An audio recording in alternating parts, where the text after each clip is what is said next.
പൊട്ടിച്ചത് അച്ചാറുള്ള നിങ്ങളുടെ സുനന്ദയെ കൊണ്ട് ഒരു രക്ഷയില്ലാതായി. ഇന്ന് CI ശിവന്റെ കൂടെ കൂടി 3 ലോഡ് എന്റെ പിടിച്ചു. കാശും കുറെ പോയി കിട്ടി. സുനന്ദയെ എന്തായാലും ഒന്ന് കൊടുക്കണം. ഒക്കെ അവിടെ കേട്ടെ. എടാ നീ സുനന്ദേച്ചിനെ വെറുതെ വിട്ടേക്ക്. ഏറി വന്ന 2 മാസം 2 മാസത്തിനുള്ള തനി ഒതുങ്ങിക്കോളും. ഇത്തവണ ഇനി കാണും സീറ്റ് ഉറപ്പല്ലേ? ഞാൻ മെമ്പറായപ്പോ നീ മണലോ കടലോ എന്താന്ന് വെച്ചാ കടത്തിക്കോ. ഏത് സുന്ദ ചോദിക്കാമെന്ന് എനിക്കത് കാണണമല്ലോ. കാണണല്ലോ. ചോയ്ക്ക്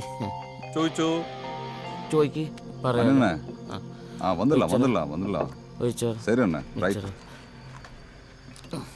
അപ്പൊ നിങ്ങളുടെ പരിപാടി നടക്കട്ടെ. എനിക്ക് തമിഴ്നാട്ടിൽ നിന്ന് 3 ലോഡ് വരുന്നുണ്ട്. ഞാൻ ഒന്ന് എസ്കോട്ട് പോയിച്ചും വരാം.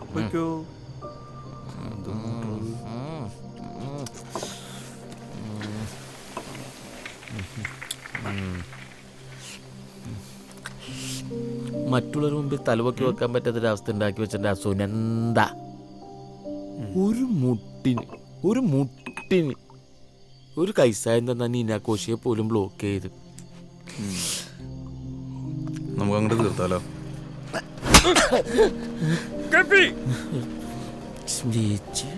ഞാൻ ഇത് തീർക്കുന്ന കാര്യം പറഞ്ഞു. അയ്യോടാ സുനന്ദക്ക് എന്നോട് സ്നേഹമില്ലെന്നും പറഞ്ഞ് എനിക്ക് തള്ളിക്കളയാൻ പറ്റും? എന്റെ കൂടെ പുറപ്പായിപ്പോലടാ. കാര്യത്തോട് എടുക്കുമ്പോൾ നിങ്ങൾ ചാണ്ടി ചിഹ്നത്തില്ലെന്ന് ഇവിടെ ആർക്കറിയാത്ത ട്രൈ അവളെ പോലെ സുപ്രഭാതത്തിൽ രാഷ്ട്രീയത്തിൽ പൊട്ടിമുളിച്ചൊരു കൂണല്ല ഞാൻ. എന്റെ പ്രവർത്തന പാരമ്പര്യം നിനക്കറിയില്ലേ? ഫ്ലാഷ് ബാക്ക് കൊണ്ടുവരും.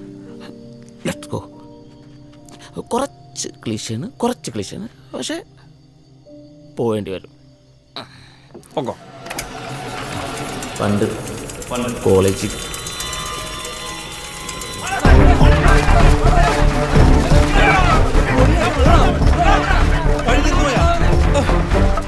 ഇതേത് വകുപ്പെന്ന് എനിക്കറിയില്ല. പക്ഷെ ഇന്നലെ തല്ലിവരുന്നും ഇന്നെല്ലാം വള്ള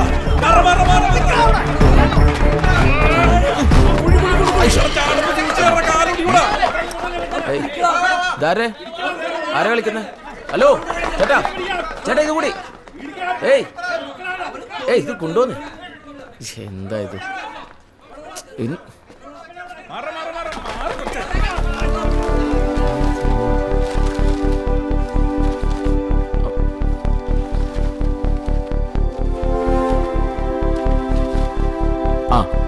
നമ്മുടെ കൂടെയാണല്ലോ.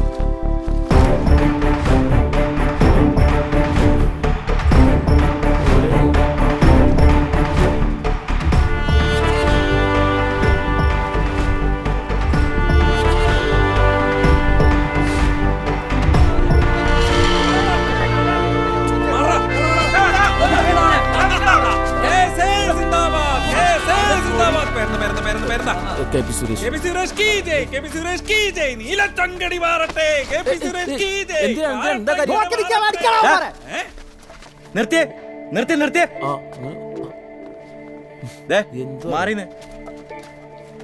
ഞാനാണ് ഇവിടുത്തെ യൂണിറ്റ് സെക്രട്ടറി. വെറുതെ ഷോ കാണിക്കാൻ നിൽക്കരുത്. ഇമാരുടെ നീല കീർത്തുണി കെട്ടിയെന്ന് വെച്ച് ഇവിടെ ഒന്നും സംഭവിക്കാൻ പോകുന്നില്ല. നമ്മുടെ ചെങ്കോട്ട അങ്ങനെ തന്നെ നിൽക്കും. എന്നാലും ബാബുരാജ് ബഹുസ്വരതയിൽ വിശ്വസിക്കുന്നതാണ് നമ്മുടെ പാർട്ടി. ഇമാര് കെട്ടട്ടെ, എവിടം വരെ പോകുന്ന നോക്കാം.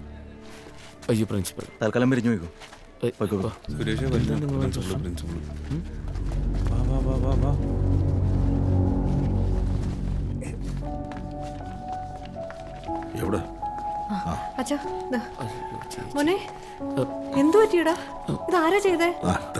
കുഴപ്പമില്ല ചേച്ചി, കോളേജിൽ വെച്ച് ശരിയാവും. രാഷ്ട്രീയത്തിൽ തല്ലുകൊള്ളുന്നതും ജയിലിൽ കിടക്കുന്നതും ഒക്കെ നല്ലതാ, വളരും. നീ രാഷ്ട്രീയത്തിലേക്ക് വലതുകാലം വെച്ച് കയറി കഴിഞ്ഞു. വേണ്ട, നമുക്കുള്ളതൊക്കെ നഷ്ടപ്പെട്ടത് ഈ രാഷ്ട്രീയം കാരണം. ഇനി നീ കൂടി അതിലും പോണ്ട. ജീവിതമാണ്, മനസമാധാനമാണ് വലുത്.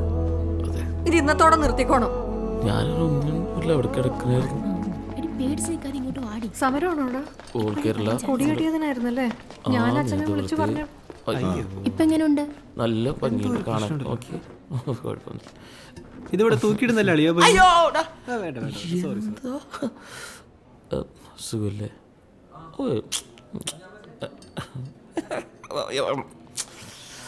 ഭയങ്കര ഫാനാണ് ചേച്ചി. എന്തായിരുന്നു ചേച്ചിയുണ്ട് അപ്പുറത്തെ അച്ഛനാണ്.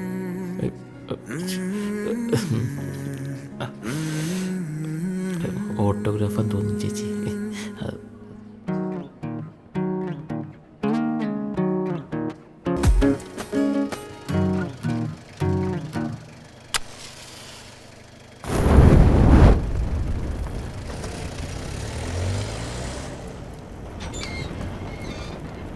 അപ്പോ അത് അങ്ങോട്ട് പാസ്സാക്ക്.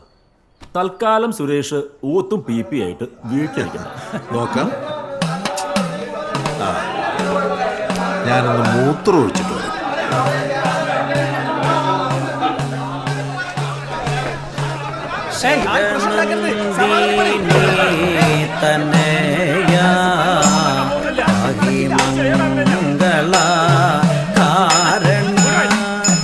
ഗ്രൂപ്പ് ഔട്ടാക്കിയതാ. ഇപ്പൊ അവന്റെ മകൻ എന്റെ മകളുടെ പുറകെ കൂടിയിരിക്കുക. നീ വിടാ. ആ പട്ടിയെ പാർട്ടിയിൽ ഒന്നും ആ സമ്മതിക്കില്ലേ? നോക്കിക്കോ. ഒന്നും ആ സമ്മതിക്കില്ലേ? ഗ്രൂപ്പുകളുടെ ഭാഗമായിട്ട് അലക്സിന്റെ ഗുണ്ടകള് വീട്ടിലോട്ട് നാടൻ പോകാൻ പറഞ്ഞു. അതിലമ്മ പോയി. ഗാന്ധിയനാണല്ലോ അച്ഛൻ. അതുകൊണ്ട് അത് ചെയ്തവരോടൊക്കെ പുറത്ത്. LDPയുടെ കോട്ടയിൽ അച്ഛൻ പ്രസിഡന്റായി. കേരള രാഷ്ട്രീയത്തിൽ ഉദിച്ചു വന്നുകൊണ്ടിരിക്കുന്ന അച്ഛനെ അവൻ പിന്നെയും ആലക്സ് പണിയാൻ തുടങ്ങി. അയാളും ഗുണപാലും ആ പുഷ്കരനും കൂടി അയാളും കൂടി അച്ഛനെ വിജയിച്ച് കുടിക്കും. അച്ഛന് പകരം ഞാൻ എന്നുള്ള ഫോമിൽ അവർ അംഗീകരിച്ചില്ല. അറിയാലോ പണിയെടുക്കുന്നു. അതിന് പകരം രാഷ്ട്രീയത്തിൽ തെക്കും വടക്കറിയാത്ത അച്യുനന്ദനെ വെച്ച് അവൾ ആ സീറ്റിൽ കയറി പിടിച്ചിരുന്നിട്ട് എനിക്കിട്ട് പറഞ്ഞുകൊണ്ടിരിക്കുക. എല്ലാരും കൂടി ഇന്നലെ ഇതേ കഥ തന്നെ, മിനിഞ്ഞാന്ന് ഇതേ കഥ തന്നെ, വർഷങ്ങളായി ഇതേ കഥ തന്നെ. നിന്റെ കഥ എൻ്റെ വിധി. പണിയണം.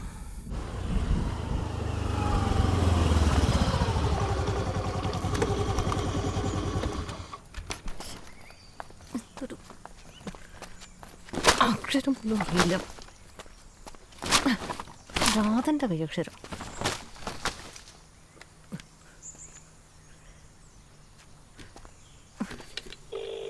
എടോ കണ്ടാക്കെ എവിടെ നിൽക്കുവോ? ഇല്ലിക്കുഴിയിലോട്ട് വന്നേ. ആരുടെ ഈ സുനിത മെമ്പറുടെ ഫ്ലെക്സ് ഒക്കെ ഇവിടെ കൊണ്ടുവച്ചത്? തോന്നിയാസല്ലേ ഈ കാണിക്കുന്നത്? ആ മെമ്പറോട് കുശുമ്പുള്ള ആരോ ചെയ്ത പണി. ചെയ്തവരെ കുറ്റം പറയാൻ പറ്റുമോ? റോഡ് മൊത്തം കുഴിയല്ലേ? ഇവന്മാര് കരുതി കൂട്ടിയാണ് ഇവിടെ വെച്ചിട്ടുണ്ടല്ലോ. എന്ത് വള്ളിക്കെട്ടിലാണോ എന്തോ. ഈശ്വര കാത്തോണേ.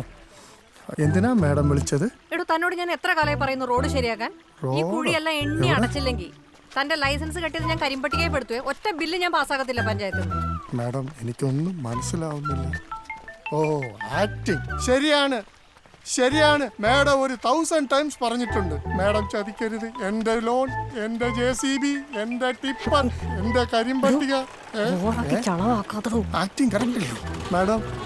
ആ അപ്പൊ വേഗം റോഡ് ശരിയാക്കാം. ശരി, മാഡം. വൈകുന്നേരം ഞാൻ ഈ വഴി വരുമ്പോ ഒറ്റ കുഴി കണ്ടുപോരുത്. ചെയ്യാം. മനസ്സിലായല്ലോ? അപ്പൊ ശരിയാക്കി. ഞാൻ പറഞ്ഞില്ലേ സുനിത മെമ്പർ സൂപ്പറാണ്. ഗ്രൂപ്പിസം അതിന്റെ പാരമ്യത്തിലെത്തിരിക്കുകയാണ്. സുനന്ദയ്ക്കെതിരെ പോസ്റ്റർ ഒട്ടിച്ചത് സുരേഷും സംഘവുമാണെന്നാണ് സൂചന. അതുകൊണ്ട് ഗ്രൂപ്പിസം ഇനി വെച്ച് പൊറുപ്പിക്കാനാവില്ല. ഗ്രൂപ്പിസം കണ്ടുപിടിച്ച ചാച്ചനാണ് ഗ്രൂപ്പിസിനെ കുറിച്ച് പറയണം. CCTV ദൃശ്യങ്ങളിലെല്ലാം വ്യക്തമാണ്. തലേദിവസം രാത്രി സുരേഷിനെ അവിടെ കണ്ടവരുണ്ട്.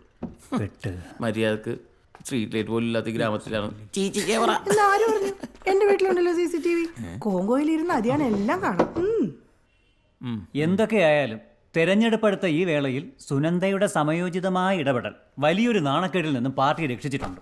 എന്താ ശരിയല്ലേ? നമ്മുടെ പഞ്ചായത്തിന്റെ ഇന്ദിരാഗാന്ധിയാണ് സുനന്ദ എന്ന് പറയുന്നതിൽ എനിക്ക് ലജ്ജയില്ല. ലജ്ജയില്ലാത്ത बहुत वर्ष पहले जब जवाहरलाल नेहरू प्रधानमंत्री थे तब उन्होंने सुझाव दिया था. ഇത്തവണത്തെ സ്ഥാനാർത്ഥി ലിസ്റ്റ് അറിയാൻ പാർട്ടി പ്രവർത്തകർക്ക് താല്പര്യമുണ്ട്. അതൊക്കെ സമയമാകുമ്പോൾ നേതൃത്വം പുറത്തിറക്കും. എല്ലാവരും ഓർത്തോ, ഇത്തവണ എൻ്റെ ഡേനാണ്. അങ്ങനെയുള്ള കീഴ്വഴക്കങ്ങളൊന്നും ഇവിടെ ഇല്ല. ഒരു പ്രത്യേക സാഹചര്യത്തിൽ സുനന്ദ വന്നു. സുനന്ദ കഴിവ് തെളിയിച്ച സ്ഥിതിക്ക് ഇനി വേറെ ആരും വേണ്ട. സുനന്ദ എന്തു പറയുന്നു? അത് പിന്നെ പാർട്ടി എന്ത് പറയുന്നു അതനുസരിക്കാൻ ഞാൻ ബാധ്യസ്ഥയാണ്. എന്നാലും കഴിവുള്ളവരെ കഴിവ് അതാണ്. സുരേഷിന് സീറ്റ് കൊടുക്കാൻ സുനന്ദയ്ക്ക് പോലും താല്പര്യം. അല്ല ഞാൻ വാടാ ചായം കടി ചൂട് മുഞ്ചിക്കണം. ചായം കടി നടക്കുന്നുണ്ട്. പോട്ടെ. അയ്യോ അവന്മാര് പോയി ഗ്രൂപ്പ് ഉണ്ടാക്കുമെന്തോ. സുനന്ദയ്ക്കെതിരെ പോസ്റ്റർ ഒട്ടിച്ചതിന് സുനന്ദയുടെ വികാരം കണക്കിലെടുത്ത് സുരേഷിനെ അന്വേഷണ വിധേയമായി 3 ദിവസത്തേക്ക് സസ്പെൻഡ് ചെയ്യുന്നു.